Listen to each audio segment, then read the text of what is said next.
नमस्कार मित्रों, स्वागत है आपका आपके अपने परिवार एग्जाम विद सचिन सर में। आज से आपकी ज्योग्राफी की क्लास स्टार्ट हो रही, यानी इंडिविजुअल जीएस का बैच। अभी 10 बजे से 11 बजे के मध्य ज्योग्राफी की क्लास स्टार्ट हो रही है और कुछ समय के बाद फिर इसमें एक सब्जेक्ट और ऐड हो जाएगा। ज्यादातर मांगे आपकी पॉलिटी की आ रही है डियर कि ज्योग्राफी और पॉलिटी यानी दो दो सब्जेक्ट को अगर एक साथ हम कवर करेंगे तो 100% आपके सिलेबस को बेहतरीन तरीके से कंप्लीट करेंगे। हाँ, हमारा उद्देश्य है कि आपको जीएस के लिए, करंट अफेयर के लिए, यूपी स्पेशल के लिए, पर्यावरण के लिए या फिर कुछ और महत्वपूर्ण चीजों की जानकारी के लिए कहीं भटकने की आवश्यकता न पड़े। इसलिए आपके लिए एक छोटा सा स्टूडियो बन के तैयार हो चुका है, जहां से डायरेक्ट आपसे मैं रूबरू हो जाऊंगा और फिर आपकी क्लासेस जो है लगातार संचालित होती रहेंगी, यानी बीच में किसी भी प्रकार से बाधा नहीं आएगी। चलिए जल्दी जल्दी लाइक शेयर कर दीजिएगा। बड़ी ही इंपॉर्टेंट क्लास है ज्योग्राफी का, आज पहला दिन है डियर, और लगातार यूं ही हम आपसे ज्योग्राफी के टॉपिक दर टॉपिक बात करेंगे। और आज ये देखा जाएगा कि ज्योग्राफी के अंतर्गत कौन से महत्वपूर्ण टॉपिक्स हैं जहां पर आपको सबसे ज्यादा फोकस करना है। पहली बात मैं आपको बता दूं कि यह class basic to UPSC level है। बेसिक टू यूपीएससी प्रीलिम्स तक मैं आपको कंप्लीट कराऊंगा, यानी अगर आप आयोग की परीक्षाओं की तैयारी भी करना चाहते हैं तो आपको भटकने की आवश्यकता बिल्कुल भी नहीं है। आपकी सारी समस्याओं का समाधान एक ही जगह मिल जाएगा, एग्जाम विद सचिन सर, आपके अपने यूट्यूब परिवार ऑनलाइन चैनल में। जल्दी जल्दी लाइक शेयर कर दीजिएगा। जो लोग नहीं जुड़ पाए आपसे जल्दी से जुड़ जाए। आपकी क्लासेज स्टार्ट करते हैं डियर, और निशुल्क पीडीएफ की व्यवस्था भी होगी, जिन पीडीएफ के माध्यम से आप अपने नोट्स को और बेहतर बना पाएंगे। अर्थात नोट्स के साथ साथ आपका क्लास को नोट्स के साथ साथ पीडीएफ दोनों को आप मिला के काम करेंगे, ताकि आपका नोट्स रूपी हथियार मजबूत तरीके से बन सके। 100% मैं आपको गारंटी देता हूं कि आप अगर इस क्लास को शुरू से लास्ट तक नोट्स में तब्दील कर गए और कॉन्सेप्ट को क्लियर कर लिया आपने, तो किसी भी चैनल पे या कहीं भी भटकने की आवश्यकता नहीं होगी। जो प्रयागराज में है वह तो हमसे मिलते रहते हैं, परंतु प्रयागराज के बाहर के कुछ हमारे भाई बंधु जो हैं उनको भटकने की आवश्यकता अब नहीं है, यानी उनकी क्लास अब रेगुलर स्टार्ट हो चुकी है। आज से ज्योग्राफी की क्लास स्टार्ट करेंगे डियर। जल्दी जल्दी जुड़िए, ये सारे लोगों का स्वागत है। अविनाश मिश्रा जी, राज सिंह जी, मरकीज जी, चलिए धीरज Prajapati ji, fun and fact, चलिए आरुष कुमार जी, अविनाश मिश्रा जी आ जाइए, पवन कुमार जी, प्रतिमा यादव जी, आप लोगों के लिए यही क्लास लाई गई है। जब तक तोड़ेंगे नहीं तब तक छोड़ेंगे नहीं जी। जल्दी जल्दी लाइक और शेयर कर दें। बड़ी ही इंपॉर्टेंट क्लास आपकी स्टार्ट हो गई, और आप लोगों के सहयोग से, आप लोगों के प्रेम से ही आपका यह व्हाइट बोर्ड पे अभी स्टूडियो बन के तैयार हुआ, ताकि आपकी क्लासेज आप ये रुके न, और इसके बाद धीरे धीरे सब कुछ व्यवस्था और भी बेहतर होगी, तो फिर आपको वहां तक ले जाया जाएगा, जैसा कि एक मेंटली बना रहता है ना डिजिटल बोर्ड। प्रैक्टिस सेशन भी इसी पे चलेगा, टेंशन बिल्कुल मत दीजिएगा, आपकी पढ़ाई कहीं भी बाधित नहीं होगी। आइए ज्योग्राफी के बारे में कुछ देखते हैं, कुछ समझते हैं कि क्या है ज्योग्राफी। ज्योग्राफी जो भूगोल शब्द है डियर, एकदम फ्रेमिंग नुमा, जैसे मैं नोट्स बनवा रहा हूं उसी तरीके से आप भी फोकस करते रहेंगे। आइए, ज्योग्राफी ग्रीक भाषा के ज्योग्राफिका शब्द से लिया गया है। जियोग्राफिका शब्द से लिया गया है, जिसका शाब्दिक अर्थ होता है पृथ्वी का वर्णन। शाब्दिक अर्थ क्या होता है डियर? शाब्दिक अर्थ पृथ्वी का वर्णन, इसका शाब्दिक अर्थ होता है पृथ्वी का वर्णन। ज्योग्राफी के जनक किसे कहते हैं? अगर आपसे पूछा जाए कि इसके जनक कौन है भूगोल के, इरेटोस्थनीज, इरेटोस्थनीज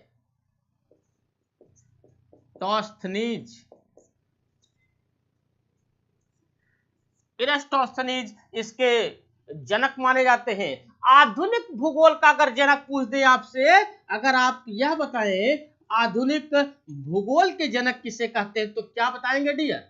आधुनिक भूगोल के जनक अलेक्जेंडर वान हम्बोल्ट है, जिनकी प्रसिद्ध ग्रंथ का नाम कॉस्मोस है। कई बार परीक्षा में पूछा जा चुका है कि भूगोल से संबंधित कॉस्मोस ग्रंथ के लेखक कौन है, तो अलेक्जेंडर वान हम्बोल्ट। हम्बोल्ट को क्या कहते हैं? आधुनिक भारत का जनक कहते हैं। और इनका प्रमुख ग्रंथ कौन सा है? कॉस्मोस। कौन सा ग्रंथ है डियर? इनके प्रसिद्ध ग्रंथ का नाम कॉस्मोस है ना। ज्योग्राफी के अंतर्गत कुछ प्रमुख चीजों के बारे में पढ़ेंगे। जैसे अगर हम फ्रेमिंग करें आपका, तो यहां देखिएगा कि यह अगर ज्योग्राफी है, कैसे हम इसे पढ़ें। यह ज्योग्राफी है, तो ज्योग्राफी को दो भागों में बांटा जाएगा। एक आपका है भौतिक भूगोल, भौतिक भूगोल, दूसरा होगा आपका मानव भूगोल। मानव भूगोल समझिएगा कैसे हम टॉपिक दर टॉपिक आगे बढ़ेंगे। पहले इस सिलेबस को धीरे धीरे कंप्लीट करते रहिएगा। चले जल्दी जल्दी जुड़ते रहें। गोरखपुर से हूं, चलिए जीके गोविंद जी स्वागत है गोरखपुर से। चलिए चलिए चलिए, बसंत पंचमी की सभी लोगों को हार्दिक शुभकामनाएं। आरुष जी वर्ल्ड ज्योग्राफी से स्टार्ट करिए, देखते हैं एक साइड से सिस्टम बना करके पढ़ते हैं। आइए, भौतिक भूगोल, भौतिक भूगोल को भी चार भागों में हम लोग बांटेंगे। एक आपका है आपका समुद्र विज्ञान, समुद्र विज्ञान है ना। फिर आपका क्लाइमेटोलॉजी है, यानी जलवायु विज्ञान, जलवायु विज्ञान, जैव भूगोल,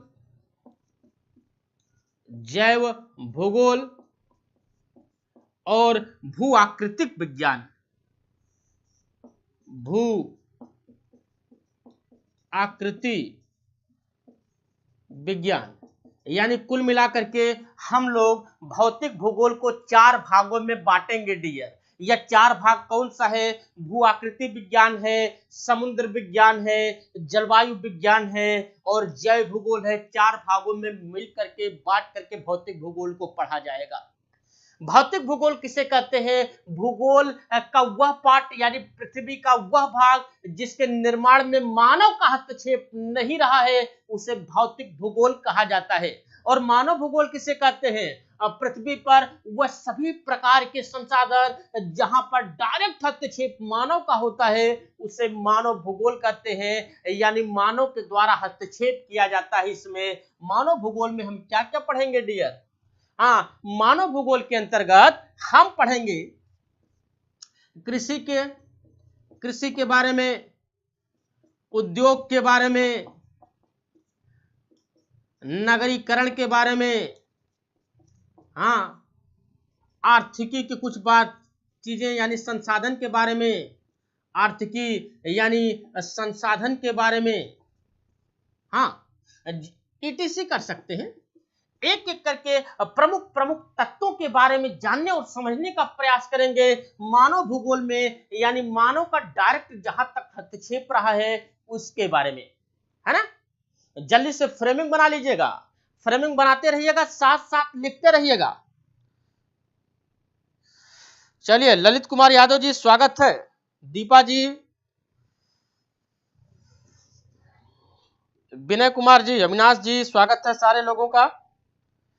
जल्दी जल्दी जुड़ते रहे। दिनेश कुमार वर्मा जी, कुछ बेहतरीन तरीके से पढ़ने का प्रयास किया जाएगा। विजय बहादुर जी, दीपक यादव जी, चलिए स्वागत है। हो जाए तो जल्दी जल्दी बताते रहिएगा ताकि कुछ और बेहतर तरीके से काम किया जा सके। आइए,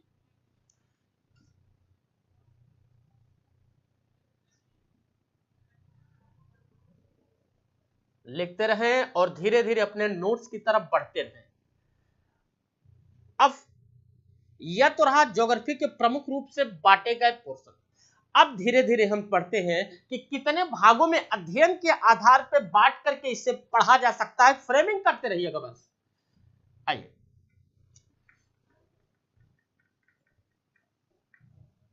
अभी डिटेल से आपको यह समझाने का प्रयास करता हूं कि आखिर क्या क्या इसके अंतर्गत पढ़ा जाएगा, ठीक ना, क्या क्या इसके अंतर्गत पढ़ा जाएगा,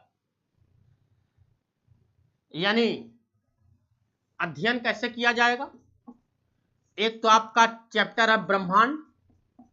ब्रह्मांड बड़ा ही इंपॉर्टेंट चैप्टर है इन यूनिवर्स।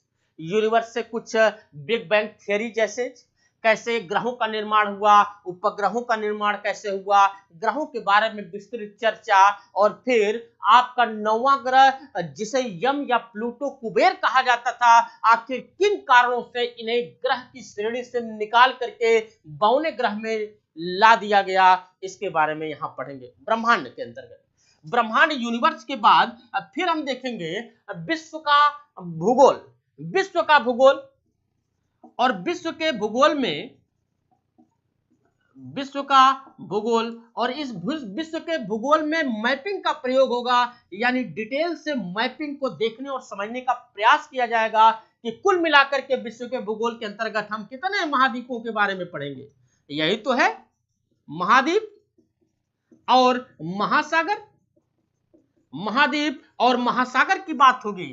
महाद्वीप में कुल मिलाकर के 7 महाद्वीप ने 7 महाद्वीप आपका एशिया, आपका अफ्रीका, यूरोप, ऑस्ट्रेलिया, उत्तरी अमेरिका, दक्षिणी अमेरिका, अंटार्कटिका, यानी ये 7 महाद्वीप के बाद एशिया, इन 7 महाद्वीपों के बाद एक 8वां महाद्वीप जो काफी चर्चा में था, जिसे जीलैंडिया कहा गया था। और ये जीलैंडिया किसका भाग, यानी जीलैंडिया जहां पर वर्तमान में अवस्थित, वहीं आपका न्यूजीलैंड, यानी न्यूजीलैंड का उत्तरी द्वीप, न्यूजीलैंड का दक्षिणी द्वीप अवस्थित है ना।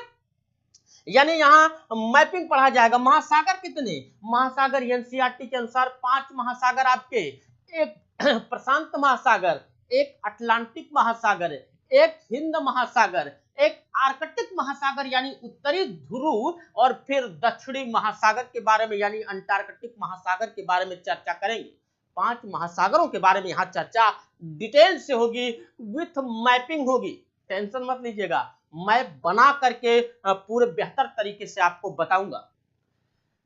भारत का भूगोल,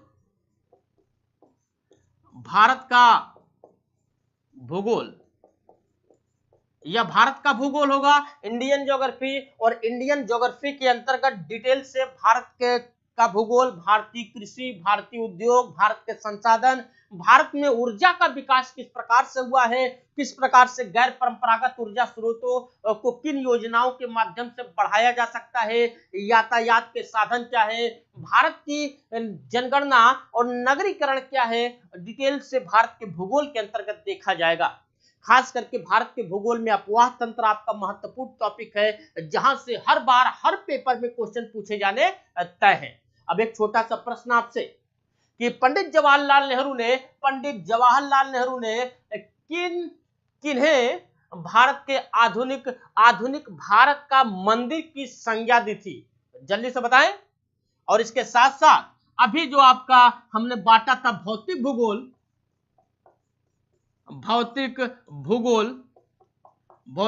को हमने 4 प्रमुख भागों में बांटा था। भौतिक भूगोल को हमने 4 प्रमुख भागों में बांटा। कौन कौन सा, भू आकृति विज्ञान, जलवायु विज्ञान, और जलवायु विज्ञान के बाद जैव विज्ञान, और आपका समुद्र विज्ञान। और इसके साथ मानव भूगोल की कुछ महत्वपूर्ण कड़ियां देखेंगे, मानव भूगोल की कुछ महत्वपूर्ण कड़ियां देखेंगे, ताकि आपके नोट्स को बेहतरीन तरीके से कंप्लीट किया जा सके। यानी ज्योग्राफी को हम 1, 2, 3, 4 और 5 प्रमुख भागों में बांट करके पढ़ेंगे।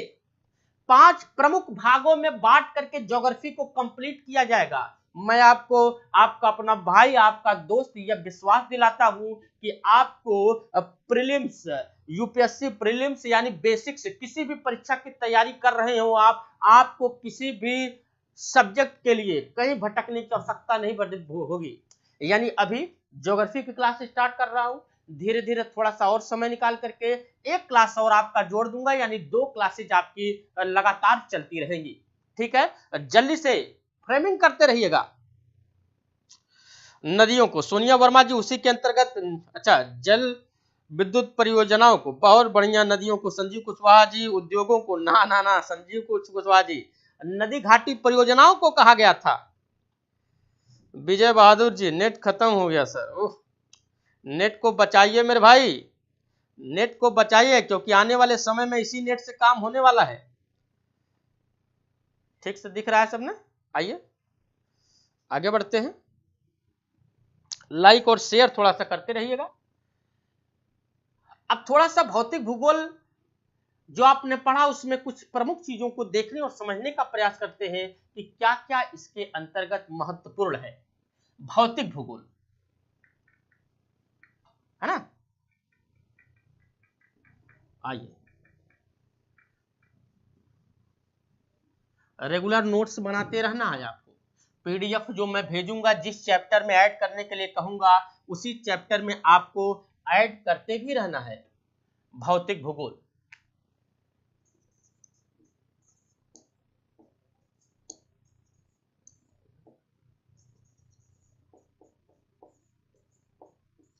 ये आपका भौतिक भूगोल। अब थोड़ा सा डिटेल से इसे समझने का प्रयास करिएगा, जरूरत पड़ेगी परिभाषा अगर कहीं कंफ्यूजन होगा तो फिर बता दीजिएगा। भौतिक भूगोल का मतलब एक ऐसा पृथ्वी का क्षेत्र जिसमें मानवीय हस्तक्षेप नहीं हुआ है, बिना मानवीय हस्तक्षेप के इस क्षेत्र का विकास हुआ है। यानी कि भौतिक भूगोल में पहला आपने भू आकृति विज्ञान देखा, भू आकृति विज्ञान। यह जो भू आकृति विज्ञान है, इसके अंतर्गत हम स्थल,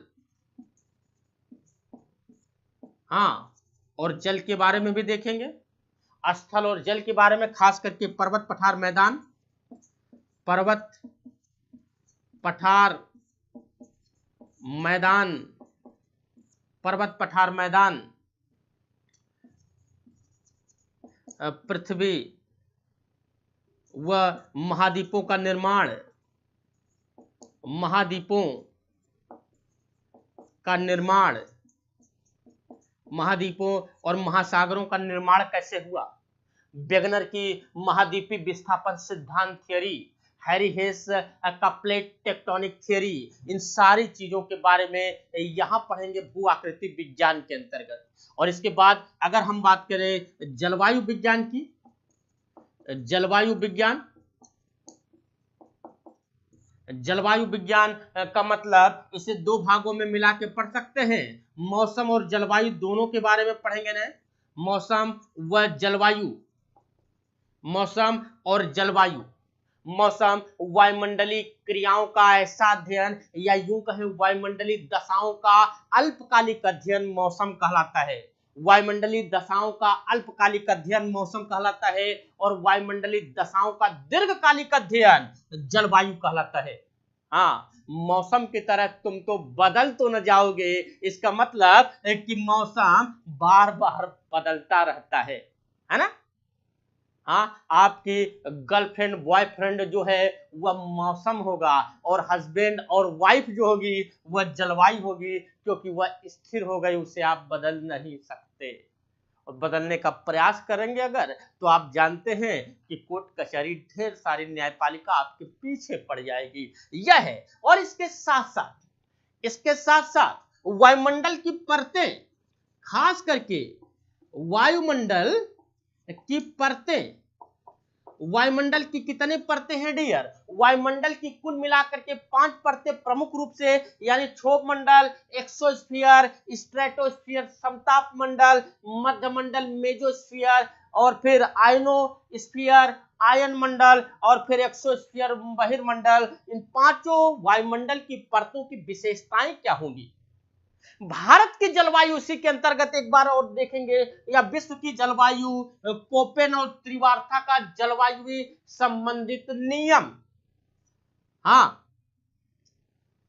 कोपेन व त्रिवार्था नाम सुने होंगे, डिटेल से देखा जाएगा कोपेन और त्रिवार्था का नियम क्या है और किस प्रकार से विश्व की जलवायु को बांटा गया है। और यह क्वेश्चन पूछा है निम्नलिखित में से एम का तात्पर्य क्या है। हाँ, ऐसे क्वेश्चन पूछा जाएगा, तो ऐसे क्वेश्चन को आपको गलत नहीं करना। यह जलवायु विज्ञान के अंतर्गत पढ़ा जाएगा। वायुमंडल की सारी दशाओं को एक जगह खींच के लेके आएंगे, है ना।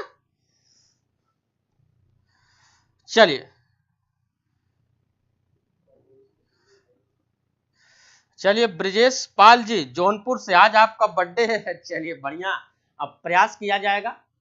हाँ, आपको एग्जाम में सचिन सर के पूरे परिवार की तरफ से जौनपुर वासी ब्रिजेश पाल जी, हाँ, हैप्पी बर्थडे। अंकित कुमार जी, चलिए आ जाइए। स्ट्रेटोस्फीयर, बढ़िया। अब देखिएगा जलवायु विज्ञान के बाद फिर आपका आएगा समुद्र विज्ञान। समुद्र विज्ञान अभी आज पहले यह समझिए, फिर एक एक टॉपिक स्टार्ट किया जाएगा। समुद्र विज्ञान, समुद्र विज्ञान के अंतर्गत मैंने अभी अभी बताया आपको कि 5 महासागर है। सबसे बड़ा महासागर आपका प्रशांत महासागर है क्षेत्रफल के आधार पे, हाँ। और सबसे व्यस्ततम महासागर अगर देखा जाए तो अटलांटिक महासागर का, उत्तरी अटलांटिक महासागर का क्षेत्र जो यूरोप और उत्तरी अमेरिका के बीच सबसे ज्यादा व्यापार करने के लिए प्रसिद्ध है।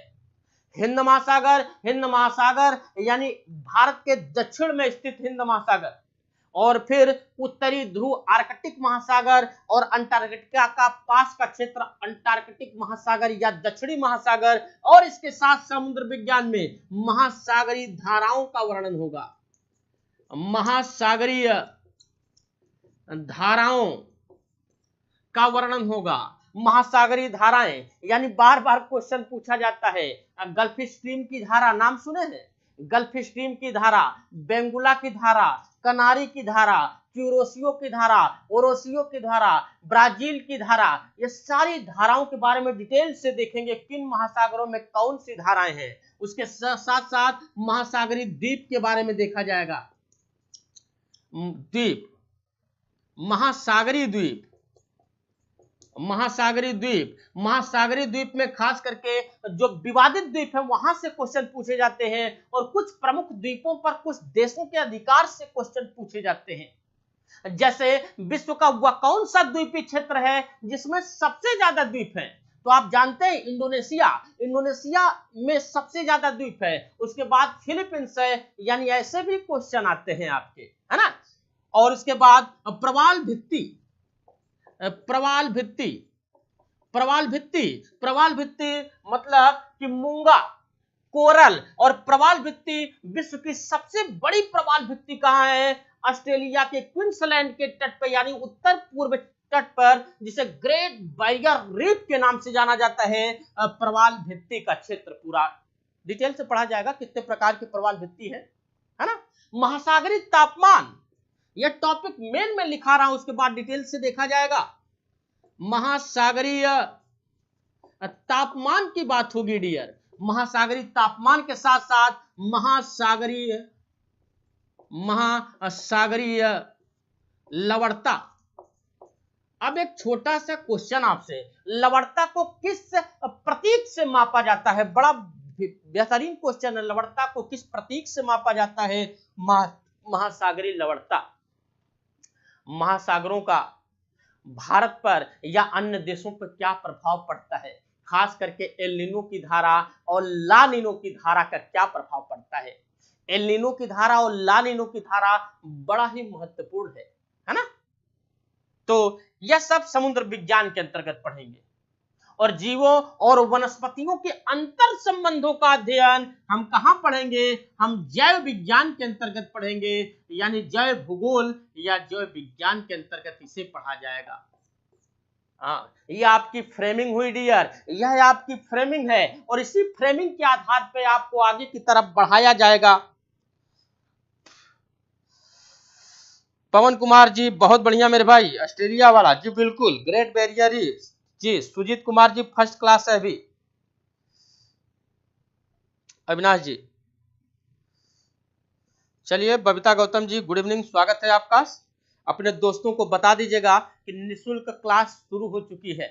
निःशुल्क जीएस की क्लास और निःशुल्क पीडीएफ आपको उपलब्ध कराया जाएगा और इस प्रकार से पढ़ाऊंगा कि 100% आपके यूपीएससी प्रीलिम्स तक काम आएगा।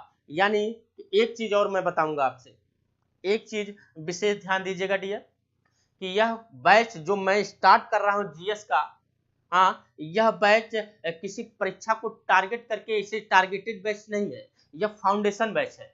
टारगेटेड बैच में बहुत सी चीजें छोड़ छोड़ करके पढ़ानी पड़ती हैं आपके एग्जाम के दृष्टिकोण से, परंतु यह बैच जो होगा पूरे डिटेल से होगा, यानी फाउंडेशन होगा, एनसीईआरटी को साथ में लेकर के काम किया जाएगा।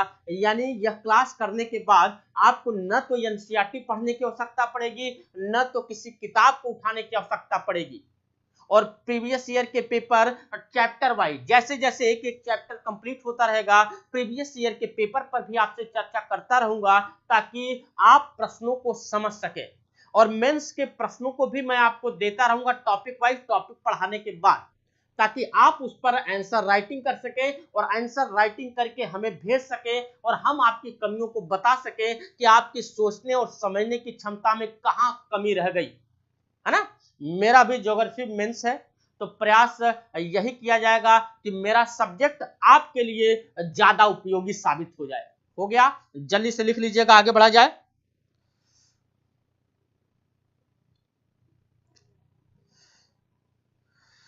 पेड कोर्स का एडमिशन कैसे हो सर? आनंद यादव जी, सारे सब्जेक्ट का क्लास होगा सुजीत जी। हाँ, आरुष कुमार जी, मेरे भाई आरुष जी, आप लोगों के लिए ही यह व्हाइट बोर्ड का ही सही, परंतु स्टूडियो अपना बन के तैयार हो गया। अब कहीं किराया नहीं देना है, कहीं जाना नहीं है पढ़ाने। हाँ, तो 100% श्योरिटी है आपकी कि अब क्लास चूंकि स्वयं की है, इसीलिए भटकने की आवश्यकता ही नहीं है। 100% जो स्टार्ट है वह अंत तक पहुंचेगा। आइए देखते हैं आगे। ठीक है,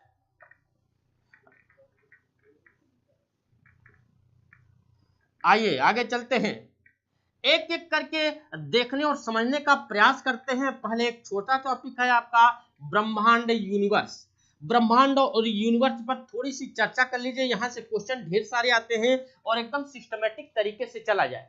ब्रह्मांड के अंतर्गत जब पृथ्वी का निर्माण किया जाएगा और पृथ्वी के निर्माण करने के बाद फिर भू आकृति विज्ञान में चला जाएगा, भू आकृति विज्ञान के बाद फिर आपका समुद्र विज्ञान, समुद्र विज्ञान के बाद तब जलवायु विज्ञान, जलवायु के बाद फिर जैव भूगोल, जैव भूगोल के बाद तब जाकर के फिर ह्यूमन ज्योग्राफी, मानव भूगोल पे चर्चा होगी, तब फिर इंडियन ज्योग्राफी करूंगा और लास्ट में जाकर के मैपिंग कराऊंगे वर्ल्ड का, ताकि सारा चीजें एकदम सिस्टमेटिक तरीके से चले और आप अपने लक्ष्य से कहीं भी भटके ना। ठीक है, आइए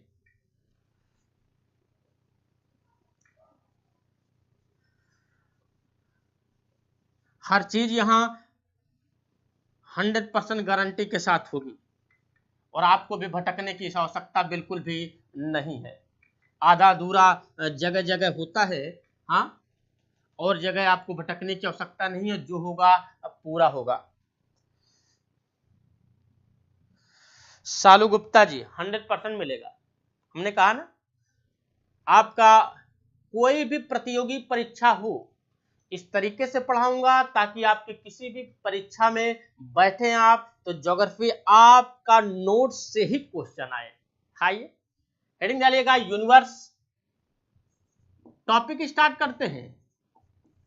ब्रह्मांड, यूनिवर्स, ब्रह्मांड, हेडिंग डालिएगा ब्रह्मांड।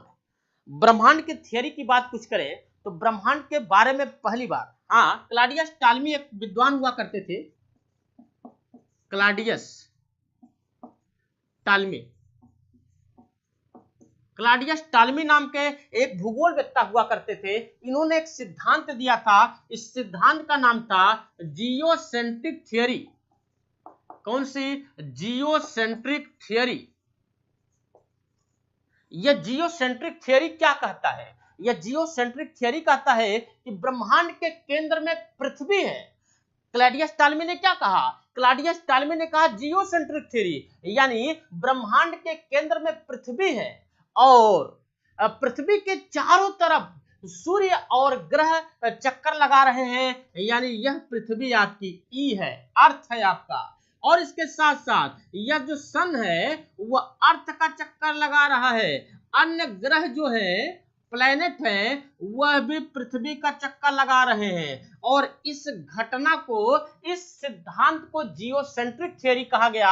और डायरेक्ट क्वेश्चन पूछा जाता है जियोसेंट्रिक किसके द्वारा दी गई थी? तो क्लॉडियस टॉलमी के द्वारा। लंबे समय तक इनकी यह विचारधारा चलती रही, लंबे समय तक इनकी विचारधारा चलती रही। इसके बाद कॉपरनिकस नाम के एक और भूगोलवेत्ता आए और कॉपरनिकस ने इनके सिद्धांत को बदल के रख दिया। इनके सिद्धांत था हेलियोसेंट्रिक थ्योरी, यानी कॉपरनिकस ने कहा, कॉपरनिकस द्वारा हेलियोसेंट्रिक थ्योरी दिया गया। हेलियोसेंट्रिक कौन सी थियरी है dear? Heliocentric theory. Heliocentric theory, heliocentric theory क्या है? हेलियोसेंट्रिक थ्योरी में इन्होंने कहा कि ब्रह्मांड के केंद्र में कौन है? सूर्य है, यानी ब्रह्मांड का यह केंद्र है, सन है, और पृथ्वी यानी अर्थ, और पृथ्वी के साथ साथ अन्य ग्रह जो है, प्लेनेट हैं, वह सूर्य का चक्कर लगा रहे हैं। यानी वर्तमान परिभाषा के अनुसार अगर कोई पूछे आपसे या पेपर में पूछा जाए कि ब्रह्मांड के केंद्र में सूर्य है, यह किसके द्वारा प्रतिपादित किया गया? तो कॉपरनिकस के द्वारा प्रतिपादित किया गया। और यह कौन सा सिद्धांत है? हेलियोसेंट्रिक थ्योरी सिद्धांत है। बना लीजिएगा और साथ साथ परिभाषा भी लिख लीजिएगा। परिभाषा एकदम ऑफलाइन क्लास की तरह आपकी क्लास चलेगी, पूरा डिटेल से लिखाता रहूंगा ताकि आपको बहुत ज्यादा सोचने की आवश्यकता नहीं है। बस एक आपको वादा करना पड़ेगा, एक वादा करना पड़ेगा कि आपको जो पढ़ाया जाएगा वह कंठस्थ करेंगे और फिर बताएंगे आपकी क्या, क्यों, कैसे सारी चीजें याद हो गई, है ना? सुजीत जी आइए, जियोसेंट्रिक थ्योरी में लिखिएगा मेरे भाई कि ब्रह्मांड के केंद्र में, ब्रह्मांड के केंद्र में पृथ्वी है, ब्रह्मांड के केंद्र में पृथ्वी है तथा अन्य ग्रह व सूर्य पृथ्वी का चक्कर लगाते हैं, पृथ्वी का चक्कर लगाते हैं। और हेलियोसेंट्रिक थ्योरी है क्या? हेलियोसेंट्रिक थ्योरी में कहा गया कि ब्रह्मांड के केंद्र में, ब्रह्मांड के केंद्र में सूर्य है, ब्रह्मांड के केंद्र में सूर्य है, वह पृथ्वी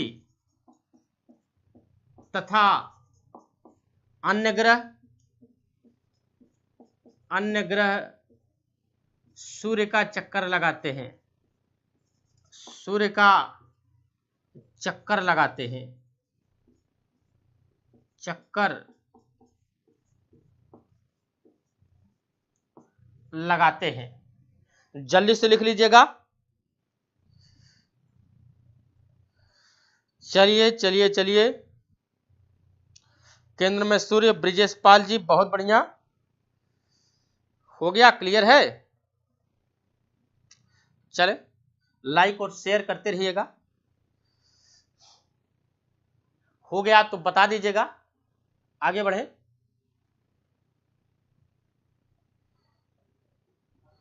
अंकित कुमार जी,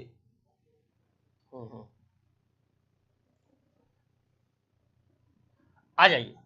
यह रहा ब्रह्मांड के कुछ प्रमुख थियरीज। अब हुआ क्या? गैलीलियो गैलीली नाम का एक व्यक्ति हुआ करता था। इस गैलीलियो गैलीली ने दूरबीन की खोज की। दूरबीन की खोज किसने किया, फिर से बताइए? गैलीलियो गैलीली यानी गैलीलियो ने दूरबीन की खोज की, और दूरबीन की खोज करने के बाद इसका प्रयोग किया हर्शल महोदय ने। हाँ, यानी दूरबीन की खोज किसने किया, बनाया किसने, गैलीलियो ने। गैलीलियो ने वह इसका प्रयोग करके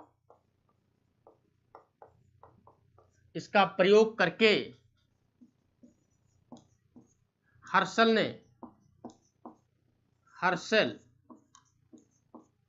ने क्या किया, बताया कि ब्रह्मांड में अनेक आकाश गंगाएं हैं, अनेक आकाश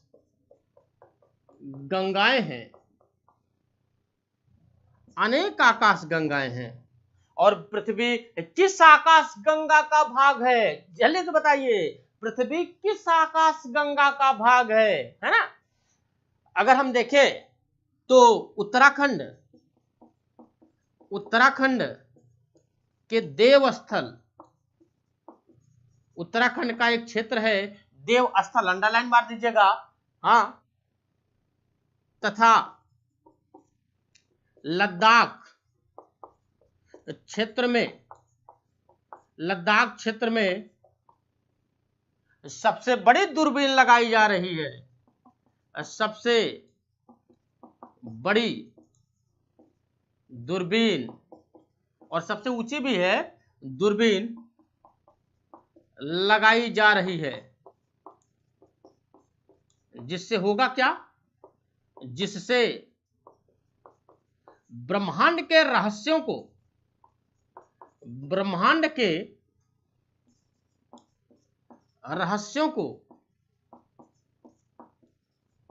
को जाना जाएगा,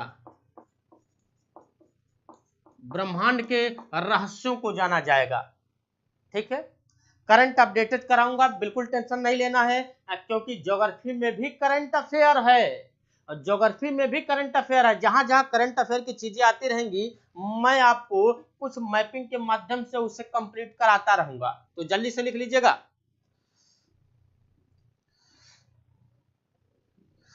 चलिए, बहुत बढ़िया सौरमंडल, राकेश भारती जी स्वागत है, मिल्की वे बहुत अच्छा खोज करता है, अविनाश जी चेंज ऑफ लाइफ, मंदाकिनी, अनमोल शुक्ला जी स्वागत है, अनमोल जी बहुत दिन बाद, स्पाइरल से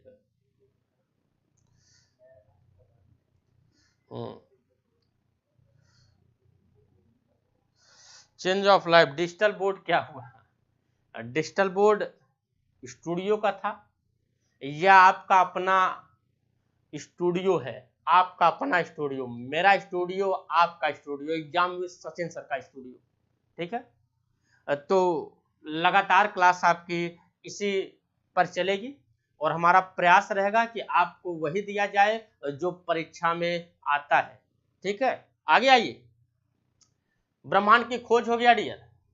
अब आइए बिग बैंग थ्योरी के बारे में थोड़ा सा समझने का प्रयास करते हैं कि आखिर बिग बैंग थ्योरी थी क्या, और बिग बैंग थ्योरी ने कैसे ब्रह्मांड के रहस्यों को उजागर किया, और किस प्रकार से बिग बैंग थ्योरी को समझ जाने के बाद ब्रह्मांड के रहस्य और ग्रहों उपग्रहों के निर्माण के बारे में आप समझेंगे। समझिए, बिग बैंग थ्योरी या महाविस्फोट का सिद्धांत, बिग बैंग थ्योरी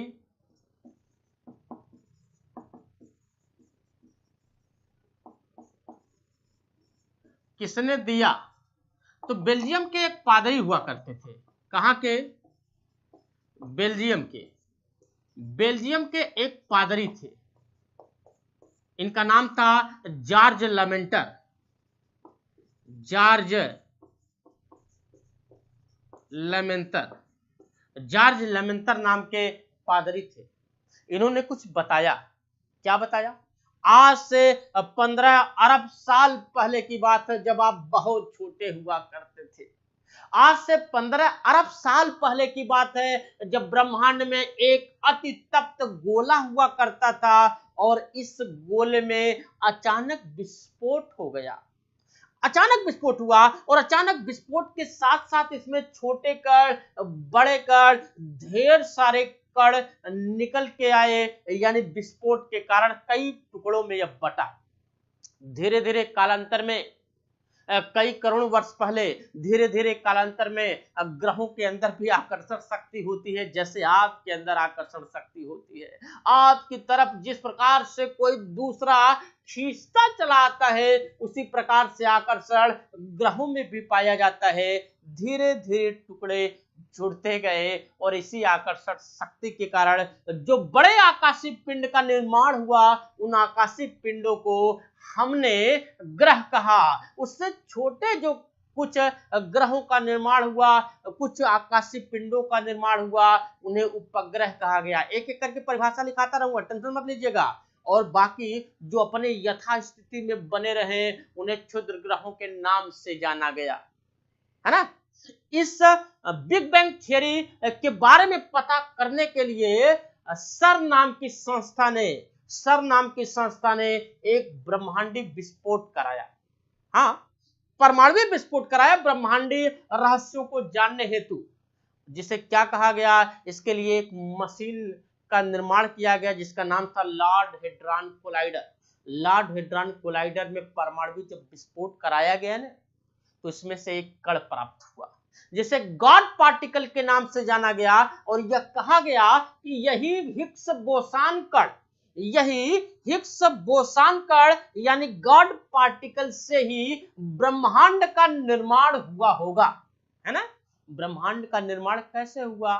ब्रह्मांड का निर्माण एक कण से हुआ और यही कण गॉड पार्टिकल कहलाया। यह क्या था? यह जॉर्ज लेमेंतर बेल्जियम के पादरी की बिग बैंग थियरी थी, है ना। अब थोड़ा थोड़ा आगे बढ़ते हैं और सन के बारे में पूरा जानने का प्रयास करते हैं। एक बड़ा इंपॉर्टेंट क्वेश्चन आपसे, 2 क्वेश्चन पूछे गए।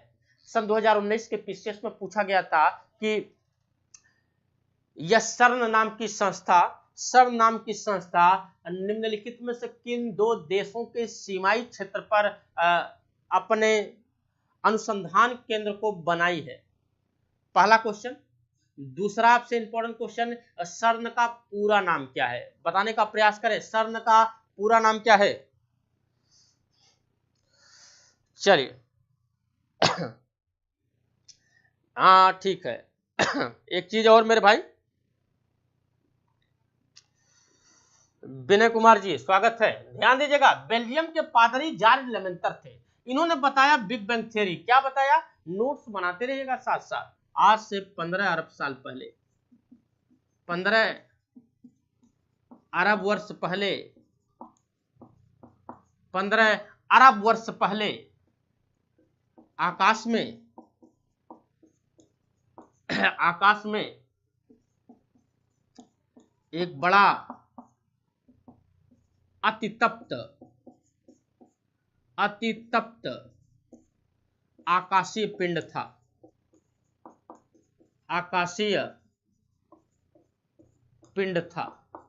अति तप्त आकाशीय पिंड था। अचानक इसमें विस्फोट हुआ।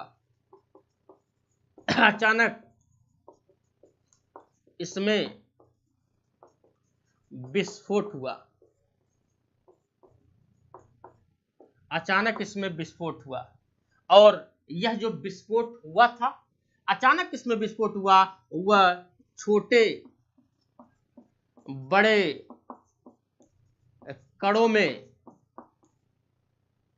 में विभाजित हुआ।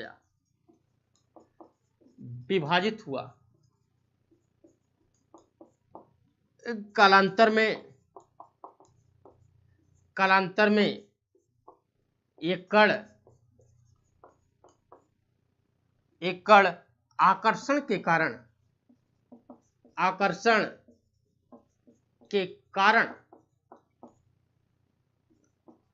आपस में जुड़े,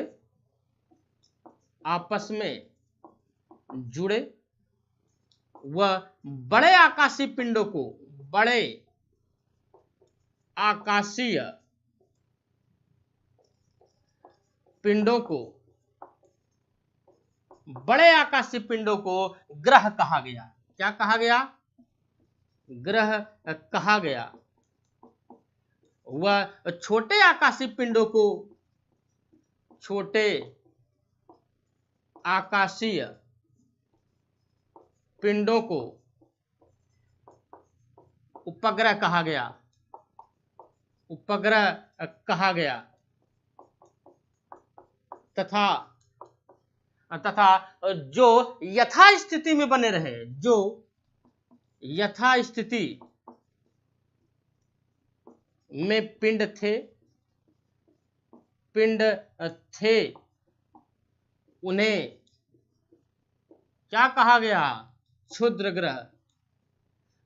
ग्रह कहा गया। खास करके यह क्षुद्र ग्रहों की श्रृंखला कहां पाई जाती है? मंगल और बृहस्पति 2 ग्रहों के मध्य पाई जाती है। यानी यूं कहें, इनर प्लैनेट और आउटर प्लैनेट के बीच सीमाई निर्धारण कौन करता है? यही क्षुद्र ग्रहों की एक श्रृंखला करती है ना? क्षुद्र ग्रहों की श्रृंखला करती है। जल्दी से लिख लीजिएगा। प्रगति एकेडमी में नहीं आ रहे मेरे भाई, अब शायद नहीं आए। राजेश झा जी, राधे राधे, बहुत दिन बाद राजेश जी, सारे लोगों का स्वागत है। अविनाश मिश्रा जी, बढ़िया, लाइक और शेयर दबा के करते रहिएगा। एबीएसएन किड्स केयर स्कूल जी, जय हिंद, स्वागत है आपका भी। शिवम मिश्रा जी, चलिए क्लियर है, हो गया। अब समझिएगा, थोड़ा समझिए ग्रह की परिभाषाएं क्या। तो सन 2006 में एस्ट्रोनॉमिकल यूनियन ने ग्रहों की परिभाषा दी, और इस प्रयाग के दहग में, और यहां पर क्या हुआ? यहां पर यह कहा गया कि ग्रह की सबसे बड़ी परिभाषा तो यह होगी कि वह सूर्य का चक्कर लगाएगा। उनका आकार बड़ा होना चाहिए और सूर्य का चक्कर लगाना चाहिए। वह उनका आकर्षण क्षमता भी होनी चाहिए, और सूर्य का चक्कर लगाते हुए किसी दूसरे ग्रह की कक्षा नहीं काटेगा। आगे लिखाऊंगा, टेंशन मत लीजिएगा। यम, कुबेर, प्लूटो की जब परिभाषा लिखाऊंगा और उसे ग्रह से कैसे निकाल दिया गया तो डिटेल से चर्चा की जाएगी। क्लियर है? अब सर्न के बारे में देखते हैं, जल्दी से लिख लीजिएगा। क्लियर है?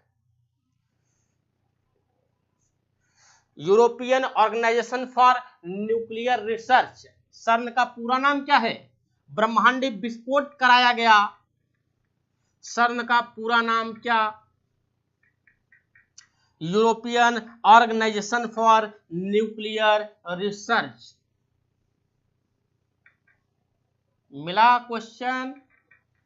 लिखिए, सर्न नाम की संस्था का गठन। सर्न बड़ा इंपॉर्टेंट क्वेश्चन है। क्या पूरा नाम है? यूरोपियन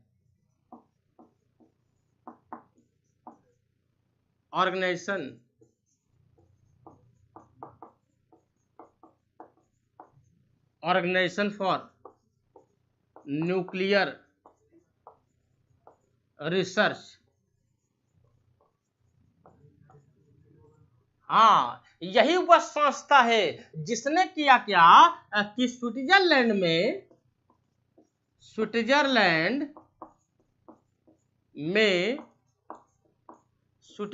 में लॉर्ड हेड्रॉन कोलाइडर, कौन सा?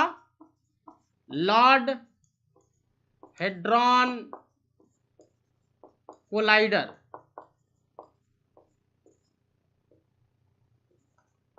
नामक, हाँ, लॉर्ड हेड्रॉन कोलाइडर नामक एक मशीन लगाई। मशीन का प्रयोग कर एक परमाणु विस्फोट कराया, जैसा ब्रह्मांडी विस्फोट की तरह था ना। ब्रह्मांडी विस्फोट के स्वरूप, ब्रह्मांडी विस्फोट के स्वरूप एक महाविस्फोट कराया, महाविस्फोट कराया। यह जो महाविस्फोट था न, महाविस्फोट था, इसे हमने महाविस्फोट थ्योरी या फिर कराया, वह इससे हिग्स बोसान कण, नाम तो सुना होगा आपने। हिग्स कहा गया कि ब्रह्मांड का निर्माण इसी कण के कारण हुआ। ब्रह्मांड का निर्माण इसी कण से हुआ था। चलें जल्दी से लिखने का प्रयास करें। इंद्रसेन सरोज जी, क्या हो गया मेरे भाई? 100 फीट नीचे और 27 किलोमीटर था यह। हाँ, 100 फीट नीचे था जमीन के और 27 किलोमीटर यह लंबी एक सुरंग बनाई गई थी, जमीन के नीचे थी। और इस सुरंग में लॉर्ड हेड्रॉन कोलाइडर के माध्यम से यह महाविस्फोट कराया गया था, जिससे यह गॉड पार्टिकल यानी हिग्स बोसान कण मिला और यही निर्धारित किया गया कि यही वह कण रहा होगा जिससे ब्रह्मांड का निर्माण हुआ होगा, है ना। चलिए, राकेश भारती जी, चलिए। लक्ष्मीकांत मौर्य जी, गुड इवनिंग, स्वागत है मेरे भाई। उम्मीद करता हूं सब कुछ ठीक ठाक। जल्दी जल्दी लाइक और शेयर करते रहें। चलिए, बढ़िया, स्वागत है। अब ब्रह्मांड की कुछ प्रमुख चीजों के बारे में भी पढ़ेंगे, परंतु उसके पहले हम ब्रह्मांड के ग्रहों के निर्माण के बारे में थोड़ा सा पढ़ते हैं। आइए, ग्रहों का निर्माण और ग्रहों का क्रम क्या था, यह आपको हमेशा याद रखना पड़ेगा। हो गया ना? नोट्स बनाते रहेगा। एक चीज याद रखिए, मैं जो नोट्स, क्लास नोट्स के अलावा कुछ चीजें फैक्चुअल होंगी, वह मैं आपको ग्रुप में दूंगा। किसके माध्यम से? व्हाट्सएप और आपका टेलीग्राम ग्रुप जो है, जिसे कहते हैं एग्जाम विद सचिन सर के नाम से है, आराम से उसको ज्वाइन हो जाइएगा। उसमें आपको पीडीएफ समय समय से देता रहूंगा। ग्रहों का अगर निर्माण देखा जाए, ग्रहों का निर्माण, तो ग्रहों का निर्माण हुआ और कितने ग्रह थे? तो यह आपका सूर्य था, यह आपका सन था, सूर्य था। हाँ, अब अगर हम क्रम के आधार पे देखें तो यहां पर हेडिंग डाल दीजिएगा, क्रम के आधार पर, क्रम के आधार पर। और बड़ा फेमस क्वेश्चन है, एक चीज याद रखिएगा डियर, पैटर्न परीक्षा का बदल रहा है। हिंदी में क्रम न दे करके इन्हीं ग्रहों को अंग्रेजी में नाम दे देता है और थोड़ा सा मिस्टेक होने से आपके प्रश्न गलत हो जाते हैं। ऐसा ना हो तो क्या होगा? यह बुध है आपका। कौन सा ग्रह है? सूर्य से सबसे नजदीक का ग्रह बुध है आपका, जिसे मरकरी कहते हैं। क्या कहते हैं? मरकरी कहते हैं। और इसके बाद शुक्र है आपका, दूसरा ग्रह सूर्य से दूरी के आधार पर शुक्र है, जिसे वीनस कहते हैं, वीनस कहते हैं। तीसरा ग्रह कौन सा है आपका? अर्थ है, यानी आपका अपना पृथ्वी है, पूरा ब्रह्मांड का सबसे बेहतरीन ग्रह। इसके बाद आपका मंगल है, यानी मार्स है आपका अपना लाल ग्रह, जहां पर जीवन की खोज हो रही है। जीवन की खोज संबंधित करंट अफेयर भी आपको बताऊंगा, तियानवेन और किस प्रकार से परसिवरेंस वहां पे पहुंचा और होप अभियान चलाया गया था संयुक्त अरब अमीरात के द्वारा। होप अभियान किससे संबंधित था? मार्स मिशन से संबंधित था, है ना। इन चार के चारों ग्रहों को हमने आंतरिक ग्रह कहा। कौन सा ग्रह कहा? आंतरिक ग्रह कहा। इन्हें हम इनर प्लैनेट कहते हैं डियर। कौन सा प्लैनेट? इनर प्लैनेट के नाम से जानते हैं। और इसे ही हम पार्थिव ग्रह भी कहते हैं। कौन सा ग्रह? पार्थिव ग्रह। बार बार कई बार क्वेश्चन आ चुका है, निम्नलिखित में से वह कौन सा ग्रह है जो पार्थिव ग्रह का हिस्सा नहीं है? तो इन चारों के अलावा जो ग्रह होगा वो पार्थिव ग्रह का हिस्सा नहीं है। इसके बाद आया कौन? जुपिटर। जुपिटर का मतलब बृहस्पति। कौन? बृहस्पति। इसके बाद सैटर्न आया। सैटर्न मतलब शनि, जिन्हें छल्लों का ग्रह कहते हैं, गैसी छल्लों का ग्रह। इसके बाद आया वरुण, अरुण आया। अरुण आया जिसे यूरेनस कहते हैं, यूरेनस कहते हैं। और इसके बाद वरुण आया, यानी लास्ट में वरुण है। वरुण को क्या कहते हैं? नेपच्यून कहते हैं। क्या कहते हैं? नेपच्यून कहते हैं। यह आपका क्रम रहा। और इसके साथ साथ यह इनर प्लेनेट और आउटर प्लेनेट, यह देखिएगा दोनों ग्रहों के बीच का यह जो क्रम है, इन चार के चारों ग्रहों को आउटर प्लेनेट कहते हैं। कौन सा प्लेनेट? आउटर प्लेनेट कहा जाता है। यह आउटर प्लेनेट क्या है? इन्हें वाह्य ग्रह कहते हैं, वाह्य ग्रह कहते हैं, है ना। और बीच में यह क्षुद्र ग्रहों की एक लंबी श्रृंखला है, क्षुद्र ग्रहों की एक लंबी श्रृंखला है। यानी अगर आपसे पूछा जाए कि किन दो ग्रहों के मध्य में क्षुद्र ग्रहों की एक लंबी पेटी पाई जाती है, तो मार्स और जुपिटर के मध्य एक लंबी पेटी पाई जाती है। यह रहा क्रम के आधार पे।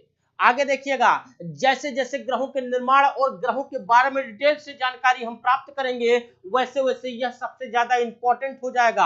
आपसे यह क्वेश्चन बार बार मैं पूछूंगा, इसलिए यह क्रम आपको 100% याद होना चाहिए।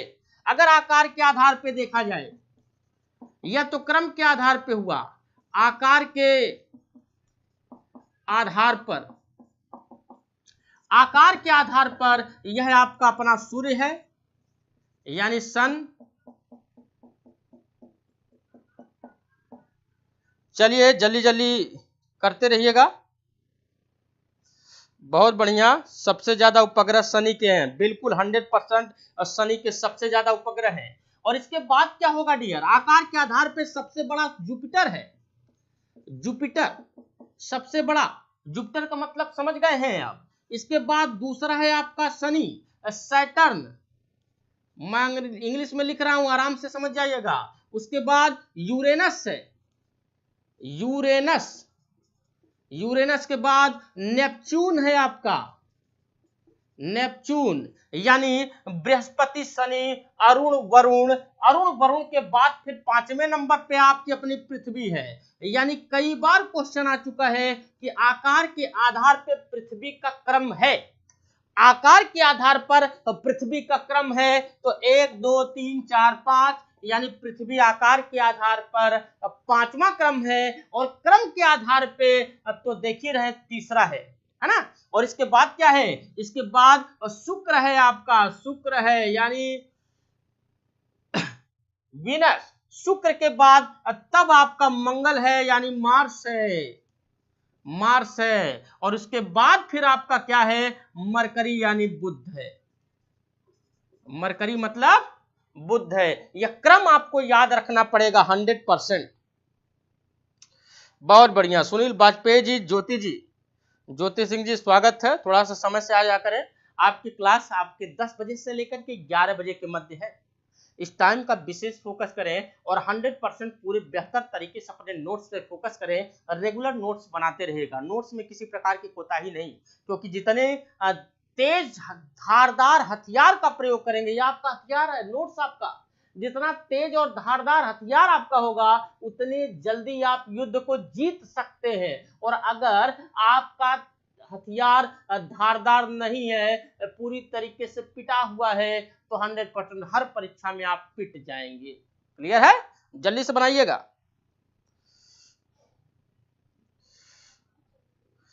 चलिए चलिए चलिए,